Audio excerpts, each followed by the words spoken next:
Hello, welcome back. Welcome back to More to the Story podcast. I am your host, Janna Maron.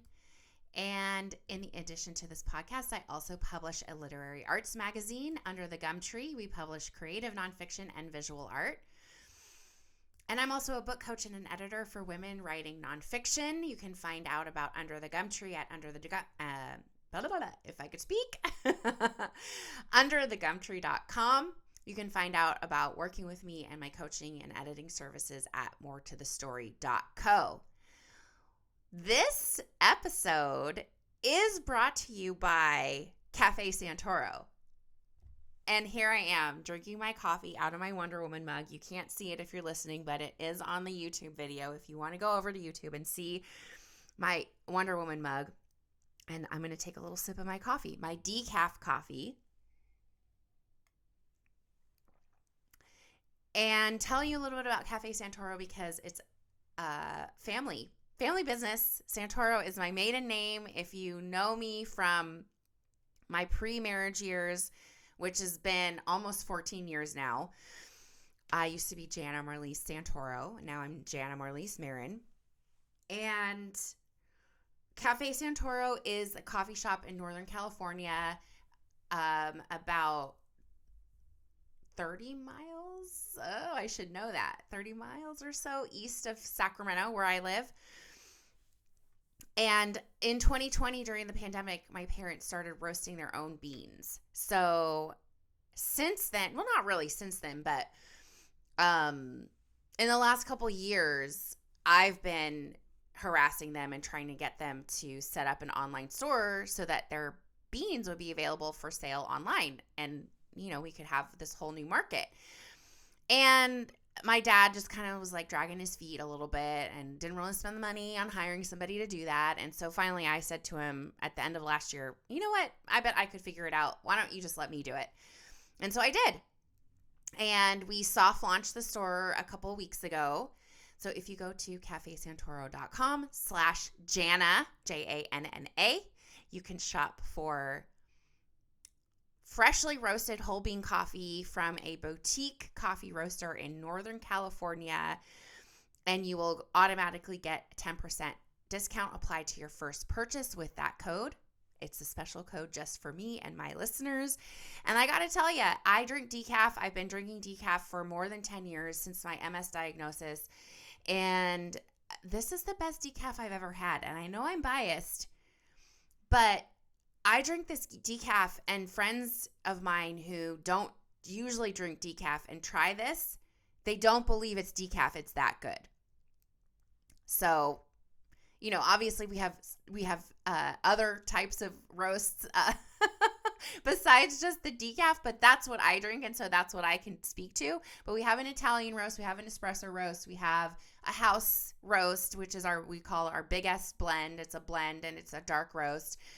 We have an Ethiopian roast, which is our light roast. We have a Colombian roast, which is a medium roast. So head on over to cafesantoro.com/Janna to check out what we have and try some whole bean coffee from a boutique Northern California coffee roaster. And then come back and tell me what you think. A little sip of my decaf. It's getting cold, but even cold, it's still kind of good. All right. Welcome back. Thanks for being here.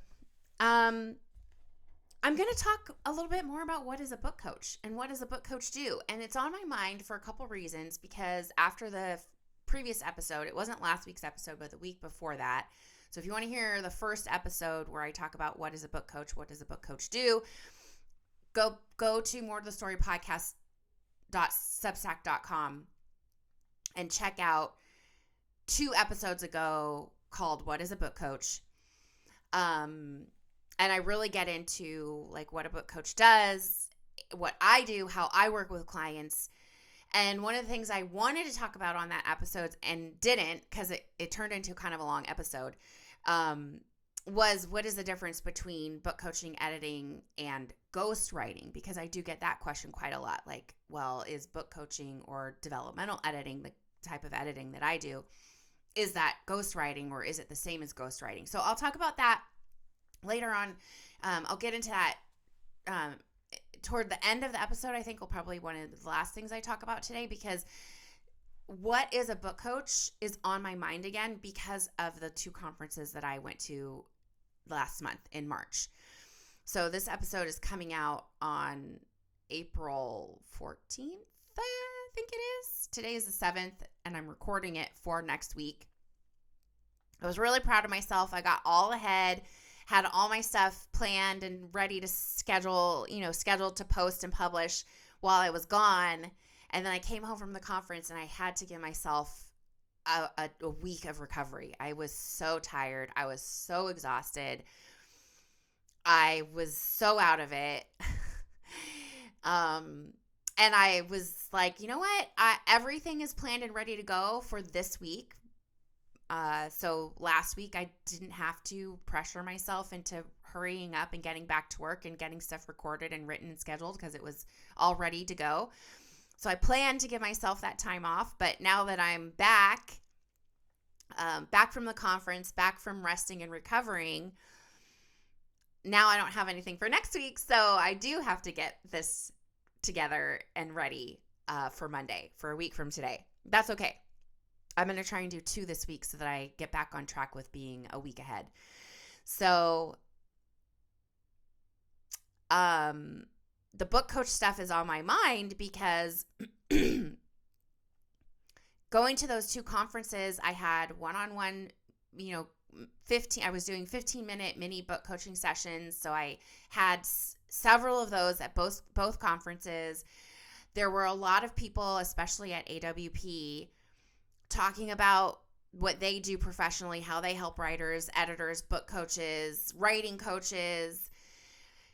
And I just was hearing stuff around the topic of book coaching that I was like, I don't quite agree with that.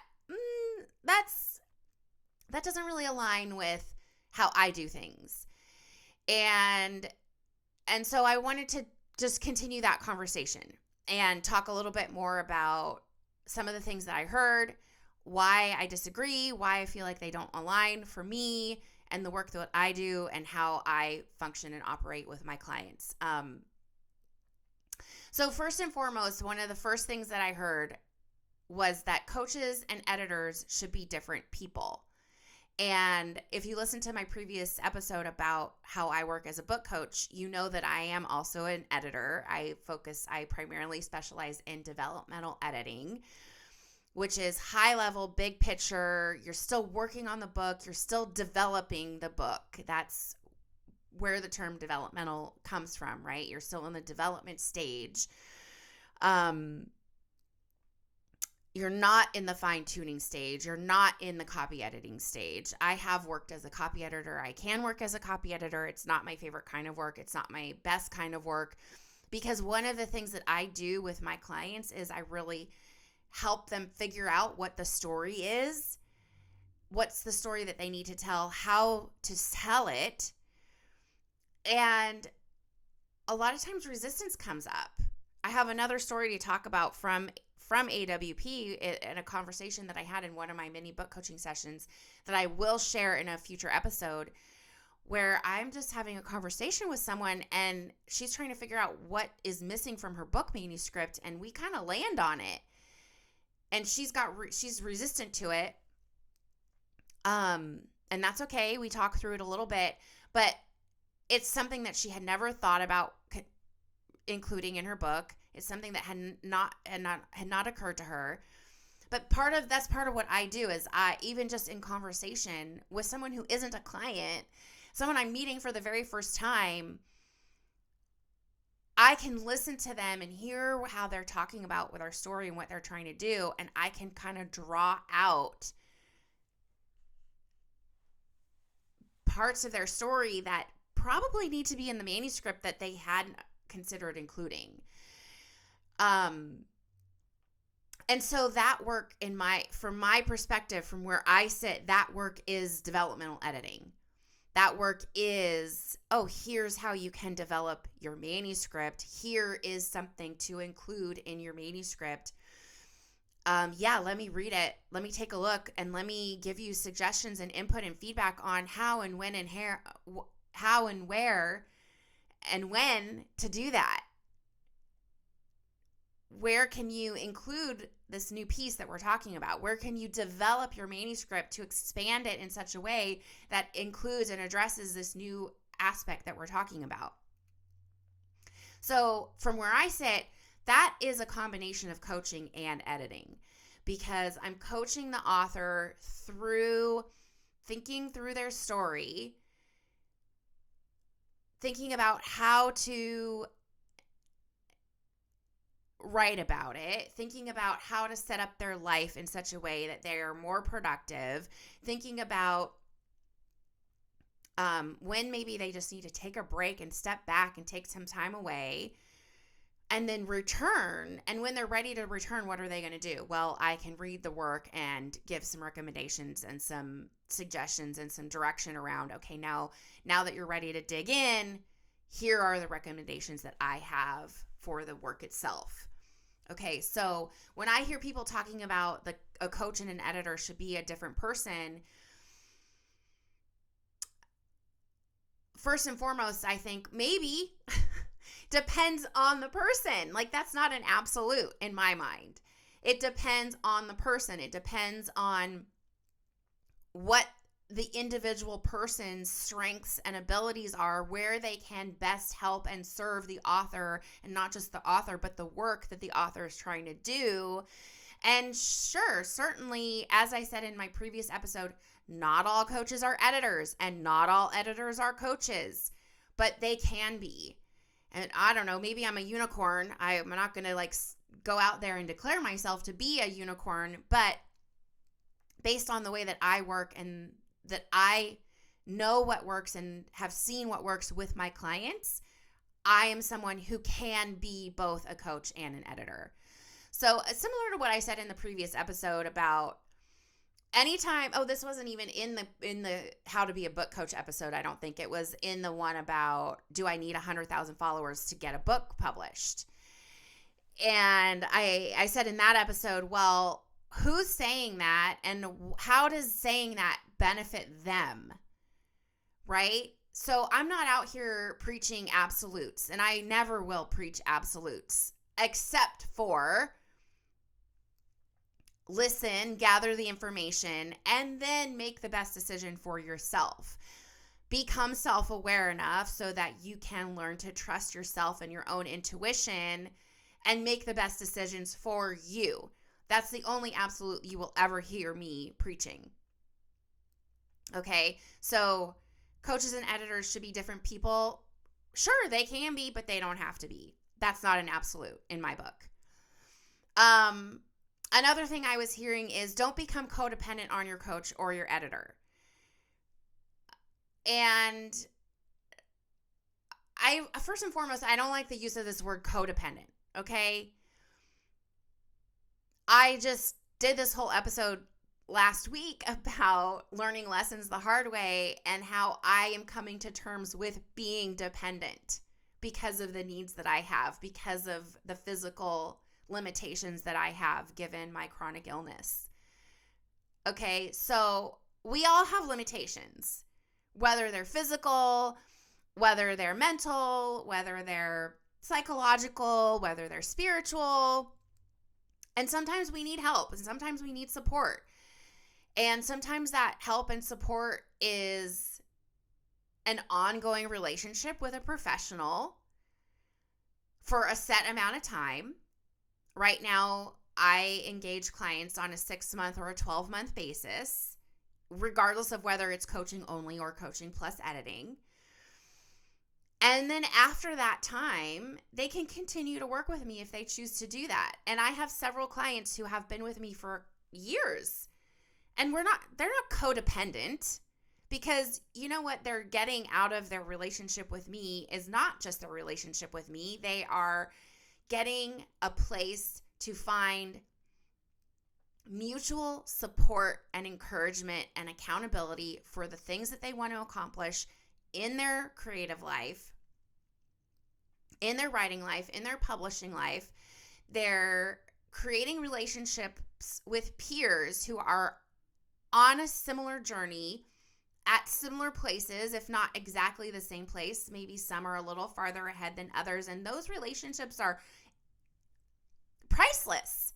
They are so valuable. When you have a relationship with an author friend in your life who is just a little bit further ahead of you on the journey, maybe their book came out a year before yours did, and now you're in the process of getting ready to have your first book out into the world, and you can talk to this person who's already been through it. And maybe you're thinking, yeah, but can't you just cultivate those relationships on your own without being a part of a paid community or some such? And I think, yeah, that's probably true. And there is value in a place where you're paying to be there because you have some skin in the game. Suddenly you realize, oh, we're all paying to be here. We are all invested. We're all taking ourselves seriously enough to make a monetary investment in our writing, creative publishing life. And I can trust this place. I can feel safe here. And I'm sure there are places that exist like this that you create on your own that are not paid. I'm not dissing any of those kind of communities or groups or arrangements. But I'm also saying we don't have to diss a community or a group or arrangement that is based on a paid relationship, because guess what? I deserve to be paid for my time and my expertise and my knowledge that I have been building up over more than 20 years. That's valuable shit. Okay? And I'm not ashamed to say it, and I'm not ashamed to charge for it. And so, yeah, when I think about this word codependent, automatically has negative connotations, right? It's like someone can't function without the person that they're codependent with. Someone can't do anything for themselves or be on their own or be independent, okay? It's like a therapist. Can a person become codependent on a therapist? Maybe, if they're not leaving therapy sessions and enacting change in their life and making progress. But that's the problem. I think codependency also happens when the professional allows it to happen and the professional suddenly becomes an enabler. Okay? But a good professional will ensure that clients, regardless of whether we're talking in the context of book coaching or therapy here, will ensure that these people are making progress and they're leaving whatever kind of session or context where they're accessing support, and they're leaving the context of support and going back into their life, their everyday life, and they're making changes. They're implementing positive changes. They're moving forward. As long as that's happening, as long as there's progress forward, and sometimes you need accountability to do that. There's no shame in needing accountability for taking action. It's like Gretchen Rubin writes about this in her book, The Four Tendencies. And the four tendencies are, let me see if I can bring them in recall here. Upholder, obliger, questioner, and rebel. And the majority of people fall into one of two categories, either the questioner or the obliger. And then the upholders and the rebels are kind of the outliers a little bit.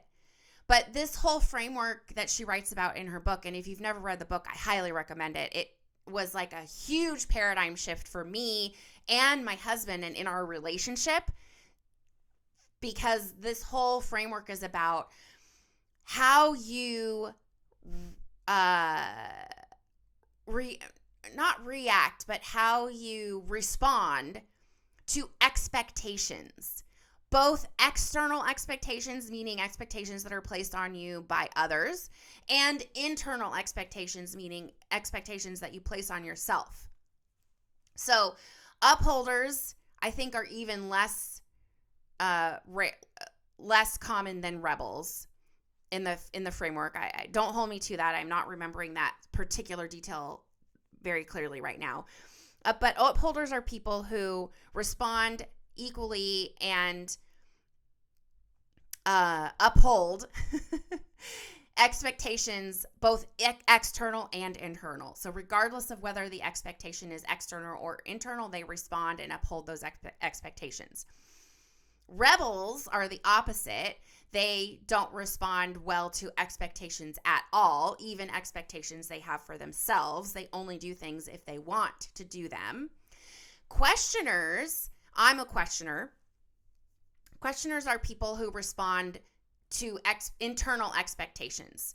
So they do things that they want to do because they want to do them for themselves, and external expectations are much more challenged and questioned around, why should I do that?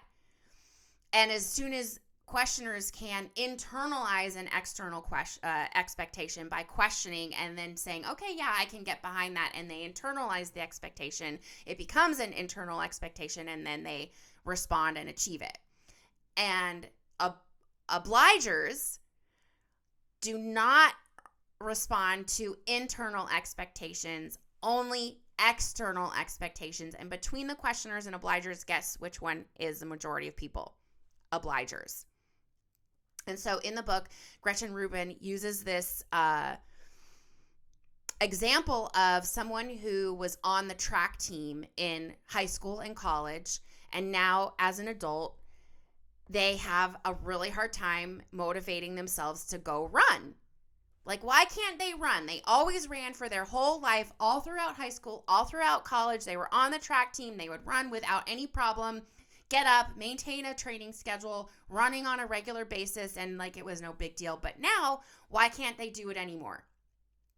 Well, it's because they're an obliger, and because they're able to maintain this schedule and this program and running regularly when there is the external expectation of accountability to the team. Now, as an adult, they're not on a team. They don't have that external expectation. They can't get themselves to be motivated intrinsically, internally, because they don't respond to internal expectations. Okay?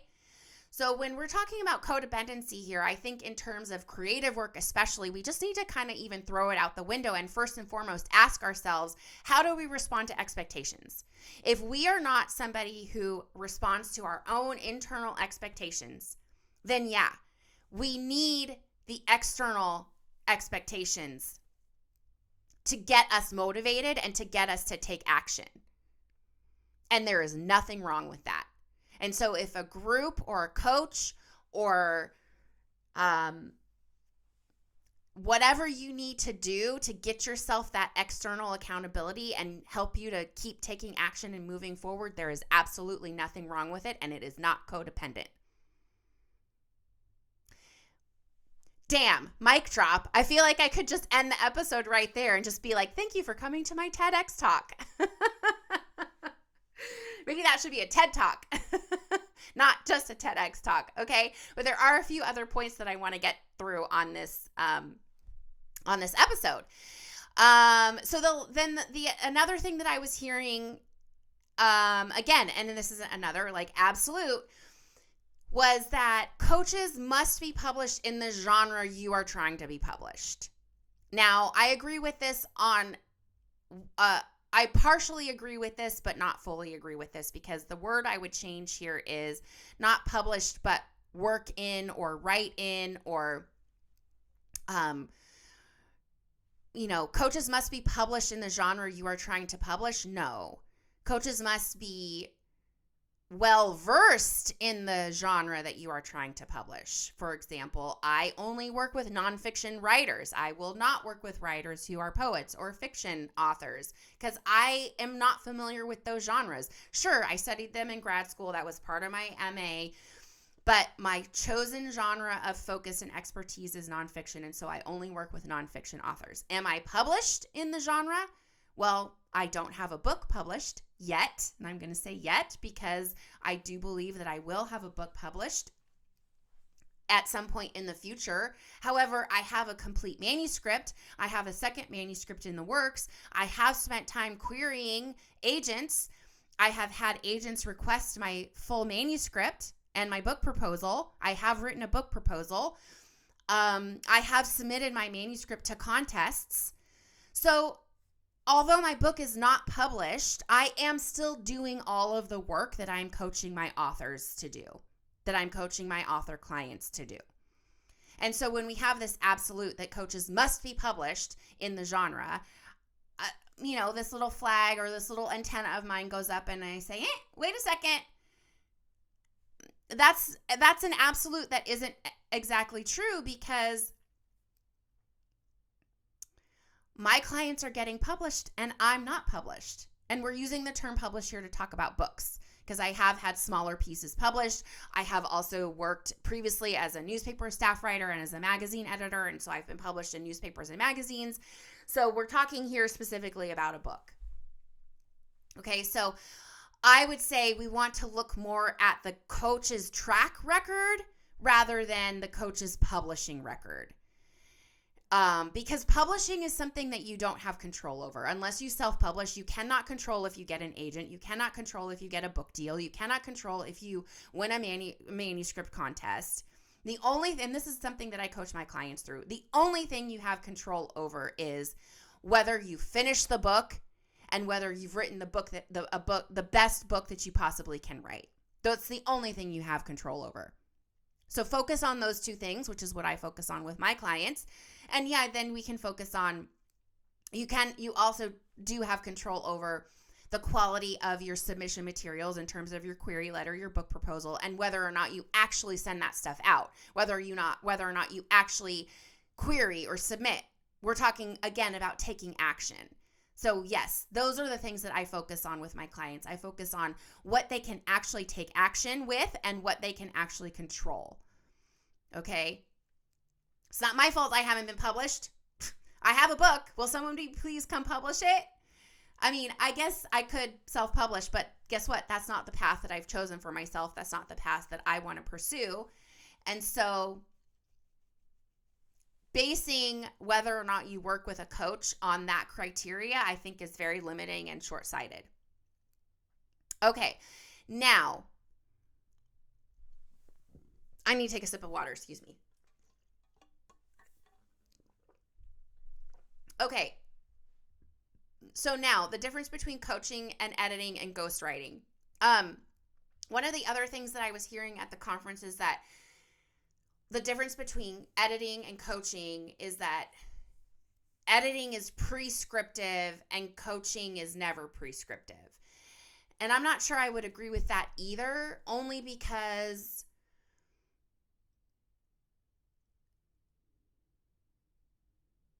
when I edit a manuscript, I'm making recommendations, but the author can choose to implement them or not. I wouldn't call my editing prescriptive. I don't really have anything else to say about that. It just didn't sit right with me.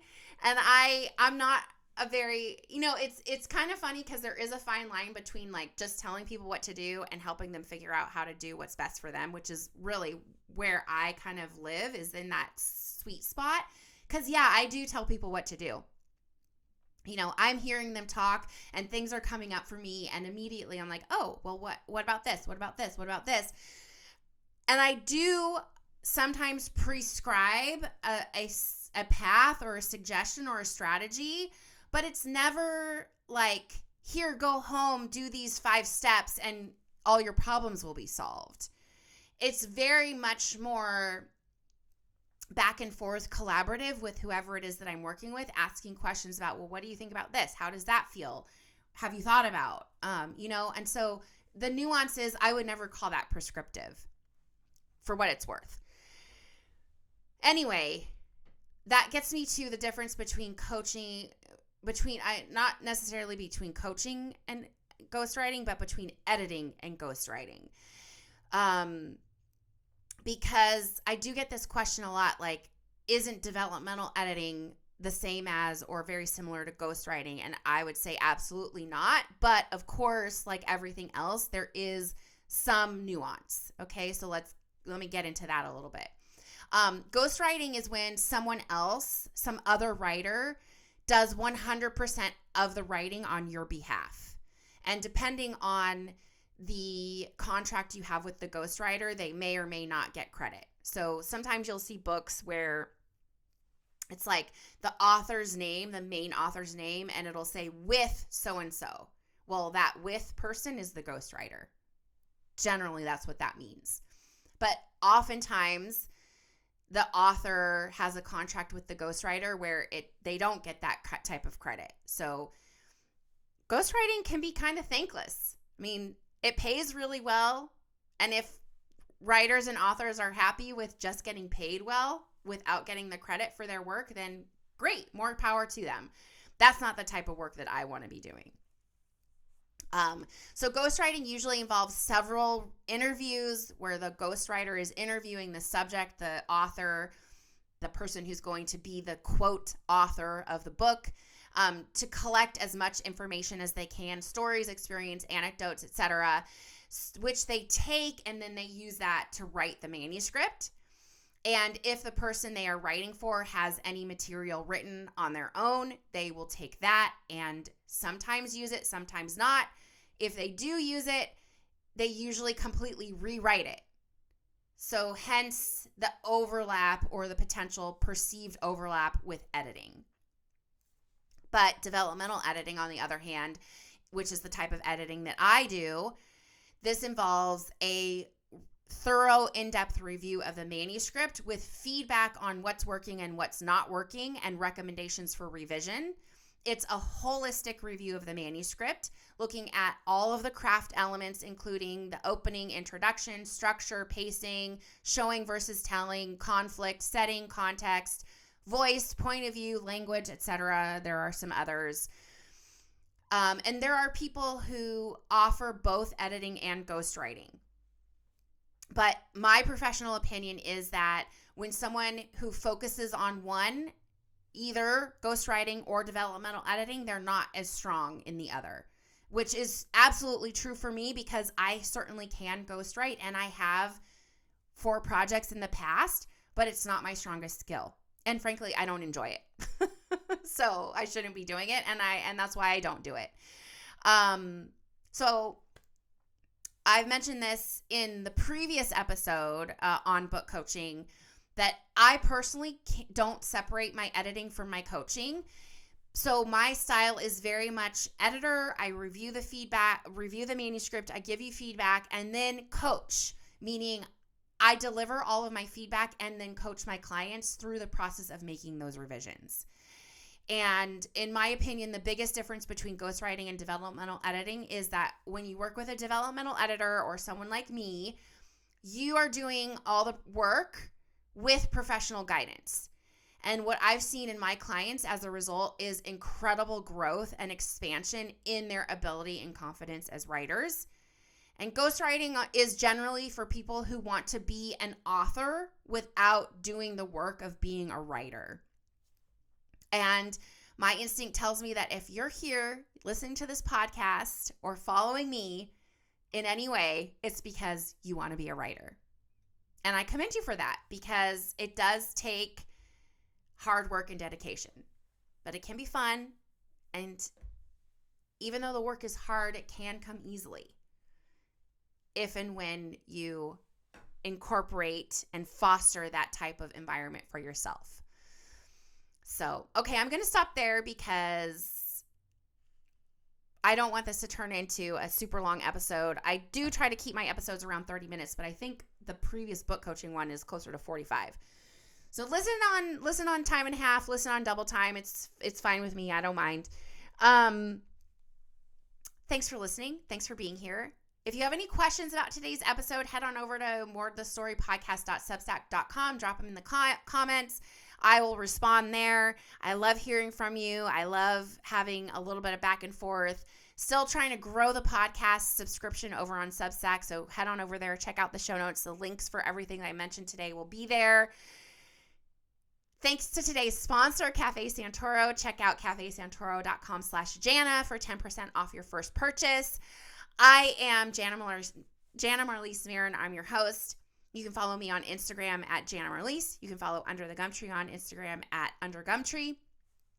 The theme song is written and performed by my husband, Jeremy Maron. He is Existential Wine Guy on Instagram if you're interested in wine life and stuff.